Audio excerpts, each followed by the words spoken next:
Stuart Robson joining me, and once again we are talking about the mighty three Lions who find themselves in the semi-finals of the World Cup for the first time in 28 years. Stuart, so let's talk about the standouts, because the theme that we have going on is that this is a nice group of young stars, but there are those that have stood out.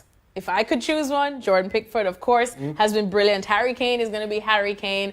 You know, Maguire has been great as well. But what about your standouts, Stuart? Well, you've picked a couple there already. Jordan Pickford has grown in the tournament. Would he be your top? Who would be your top? He wouldn't be the top. The surprise for me has been Trippier at right back or right wing back, because I've seen him at Tottenham. I don't think he's that good defensively. He's not a great athlete. He's a good crosser of the ball, but I think he's been excellent in the tournament. And I've always liked Harry Maguire. I think he's the best player at coming out with the ball in the Premier League at the moment. He doesn't just pass out from the back. He runs with the ball out from the back. And I've been surprised by John Stones. I've not been a John Stones fan. I think he was overrated. I thought he made too many mistakes. I don't think when they talk about him being composed on the ball and coming out with the ball, I don't think he actually came out with the ball. He used to pass it sideways and pass back to the goalkeeper and look composed doing it, but there was no end product to him.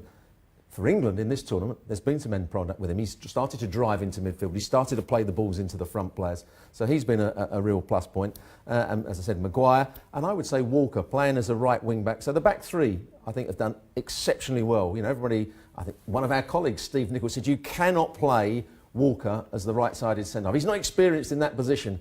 He's got all the attributes to play that position really well. He can get out in 1v1 situations. He's got the pace to recover and cover in behind Stones if he makes a mistake. He can come forward with the ball at the right times. So those three defenders have been the standout players for me. And what about in attack? In attack, I've been disappointed with Harry Kane, to be honest. Really? I don't think he's played as well as he can do. He scored the goals, but I think he's an outstanding player. When I've at Tottenham, he scores goals out of nothing. He can hold up the play. He hasn't been quite as effective as he has been for Tottenham. I'm not saying he's played poorly, but I think he hasn't quite played up to the level that he has for Tottenham so far. Sterling has made good runs. I was just going to go there. He's done well at coming off. He's found space. I think he's sort of complemented what Harry Kane's attributes are. Just needs an end product. If he can get that end product, which we've been asking for years, if he can get that, he'd be a top-class player. And what about from what we've seen of, say, a Marcus Rashford and even a Dele Alli, of course? Dele Alli, disappointing. Don't think he's done enough. Scored a good goal against Sweden. The sort of goal he will score, coming in late into the box. But I just haven't been impressed with him. I think he hasn't affected games enough. Lingard has been the better of those two players playing in those positions. And Henderson's played much better than I thought. Everybody thought that Dyer would be the number one holding midfield player, but Henderson has taken over for him because he's probably more athletic. So there's not an England player that's played poorly. The worst probably has been Dele Alli.